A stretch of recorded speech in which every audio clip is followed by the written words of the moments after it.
खुलुमबाय आं सिबिरानि ब्रह्म गोजोन फुंबिलिनि बयनिसिमबो गाहाम हामलायनायखौ जासिहरनाय थाबाय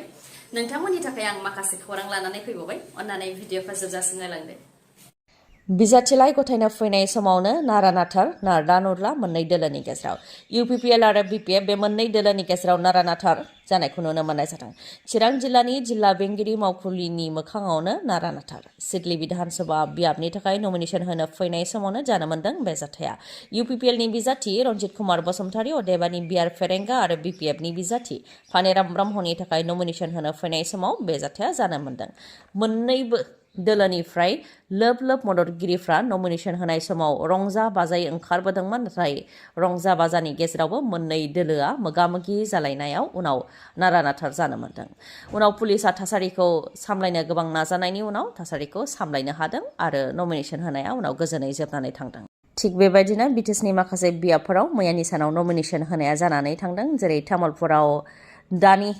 राज्यो सभानि एमपि एमसिएलए इउपिपिएलनि आफादगिरि प्रमद बर' बिथांजों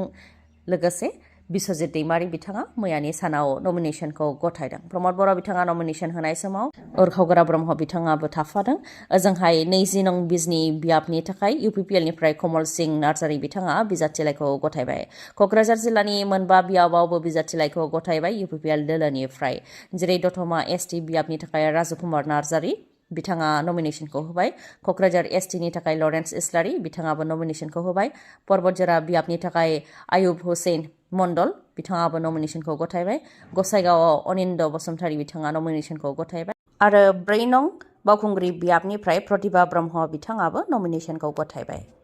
टिकेट मोननाय मोनैखौ लानानै गुदुं 20 नं बिजनि विधानसभा बियाब आरो 41 नं मानास सेरफां बे मोननै बियाबाव बिपिएफ दोलोनिफ्राय गोख्रों खुद्रिनाय 20 नं बिजनि विधानसभा बियाबाव एनडिए हिसाबै बिजेपिनिफ्राय बिजाथि फसंनायखौ लानानै आरो बिपिएफनिफ्राय बिजाथि मोनैखौ लानानै गोख्रोङै खुद्रिनाय जादों मैयानि सानाव बिपिएफनि रोजा रोजा मददगिरिफ्रा ओंखारनानै गोख्रों दाबि खालामदों आरो उदां बिजाथि होनो थाखाय सिगांदों बिजनीनि जिल्ला लाइमोन बिपिएफनि लेङाइ आफादगिरि दिम्बेश्वर बर'आ बिथांजों लोगोसे रोजा रोजा मददगिरिफ्राबो मैयानि सानाव ओंखारदों आरो बिथांखौ मदद होनो थाखाय सिगांदों दिम्बेश्वर बर' बिथाङा बेखौनो फोरमायथिदों दि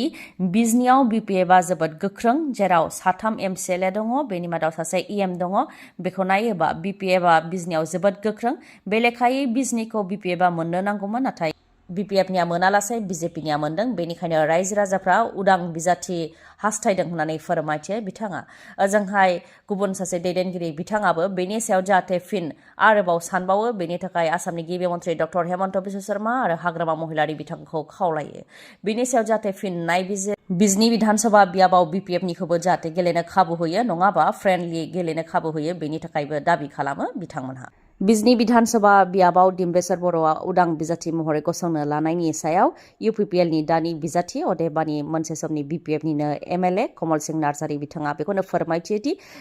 दिम्बेश्वर बर' बिथाङा उदां बिजाथि महरै गसंनो नागिरदोंबाबो बिथाङा उदां बिजाथि महरै गसंनाय नङा मानोना हाइकामाना बिथांखौ उदां बिजाथि महरै गसंनो खाबु होनाय नङा होननानै फोरमायथियो आरो हाइकामानि खोथाखौ लानानैनो बिथाङा उदां बिजाथि महरैबो गसंनाय नङा होननानै फोरमायथियो दा सोंथिया बिसोर बिपिएफ दोलोनि दैदेनगिरि दिम्बेश्वर बर'आ उदां बिजाथि महरै गसङाब्ला बिपिएफनि मददगिरि आरो गोबां माइनरिटि सुबुंफोर जायफोर बिजेपि दोलोनो भट होआ बिथांमोनहा सोरनो भटखौ होगोन बिजेपिनि अरुप कुमार देनो भटखौ होगोन ना कमल सिंह नार्जारीनो भटखौ होगोन बियो मोनसे गेदेर सोंथि ओजोंहाय 41 नं मानास सेरफाङावबो थानेश्वर बसुमतारीखौ बिपिएफनिफ्राय बिजाथि नाङा होननानै गोख्रोङै खुद्रिदों ओनसोलनि बिजाथि बा सालबारिनिनो बिजाथिखौनो नांगौमोन होननानै फोरमायथियो बिथांमोनहा बेनि सायाव जाहाथे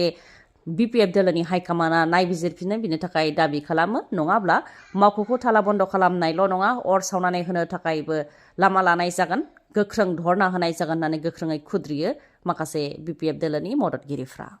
धेमाजि जिल्लानि सिमेन्सापरि सिनियर सेकेन्डारि फरायसालिमानि इंराजि बिफाननि लेङाइ बिबुंगोरा बिजय औवारी बिथांखौ मैयानि सानाव जोबथा बिदाय होबाय जोबथा बिदाय होनाय समाव बिकेडब्लिउएसिनि गाहाय मिहिनेश्वर बसुमतारी बिथाङा नुजाथिफैनायजों लोगोसे गुबुन गुबुन माहारियारि आफादनिफ्रायबो नुजाथिफैदों फोरमायथिनो गोनांदि धेमाजि जिल्लानि सिङाव थानाय सिमेन्सापरि सिनियर सेकेन्डारि फरायसालिमानि इंराजि बिफाननि लेङाइ बिबुंगोरा आरो मोनसे समनि धेमाजि जिल्ला एबसुनि बारग' नेहाथारि लोगोसे समाज सिबियारि बिजय औवारी बिथाङा फरायसालिनिफ्राय न' फारसे फैबाय थानाय समावनो मोनाबिलि 5 रिंगासो समाव मटरसाइकेल जाब्रबथायजों रुंसारि जानो गोनां जादोंमोन। बिथांखौ मैयानि सानाव जोबथा बिदाय होनाय जाबाय। बिथांनि जोबथा बिदाय होनाय समाव BKWSनि गाहाय मिहिनेश्वर बसुमतारीजों लोगोसे गुबुन गुबुन माहारियारि आफादनि दैदेनगिरिफ्राबो नुजाथिफैदों। बिथांनि हरखाबै रुंसारि जानायखौ लानानै दुखु मोननायखौ फोरमायथिदों। खाम्फा बरगयारिनि उनाव चन्दन ब्रह्मआबो फिन BPF दोलोआव फैफिनबाय। फोरमायथिनो गोनांदि BPFआ जेब्ला ब्रिटिशआव सोरखार सालायनो हायाखैमोन बे समाव BPFनि गोख्रों दैदेनगिरि आरो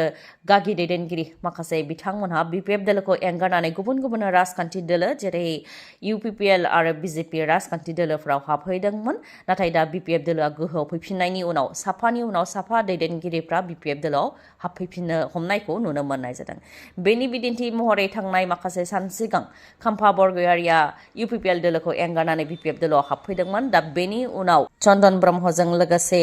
BJPआव थांनाय मनरन्जन ब्रह्म बिथाङाबो BPF दोलोआव हाबफैफिनबाय। हाग्रामा महिलारिनि नुजाथिनायाव BJP आरो UPPLनिफ्राय फ्राय 112 दैदेनगिरि आरो मावथिफोरा मैयानि सानाव BPF दोलोआव जयेन जादों, जायखौ बरायदों हाग्रामा महिलारि बिथाङा। UPPLनि गोबां दैदेनगिरि आरो मावथिफोरानो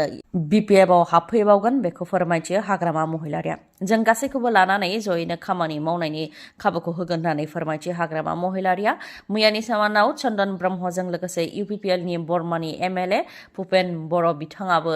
BPF दोलोआव हाबदों। लोगोसेनो BJPनि मनरन्जन ब्रह्म जाय सिगां BPF दोलोआवनो दंखायोमोन नाथाय BPF दोलोखौ एंगारनानै BJPआव थांदोंमोन, बिथां मनरन्जन ब्रह्मआबो दा BPF दोलोआव फैफिनबाय। बिथांमोननि अनगायैबो BTC काउन्सिलनि बारग' मेम्बार इन्द्रा महन ब्रह्म बिथाङाबो BPF दोलोआव आखाइ हमफैबाय मैयानि सानाव। बिधान सभा बिसायख'थिया मोदोम दुंहोदों बयबो रायजो राजाफोरनि गोसोखौ। खहाब गोनां जादों BTCनि माखासे बियाबफोराव। मानोना माखासे बियाबफोराव गोख्रों बर'नि दैदेनगिरिफोरनि गेजेराव दावहाया जागोन बा जुजिनाया जानो थांगासिनो दङ।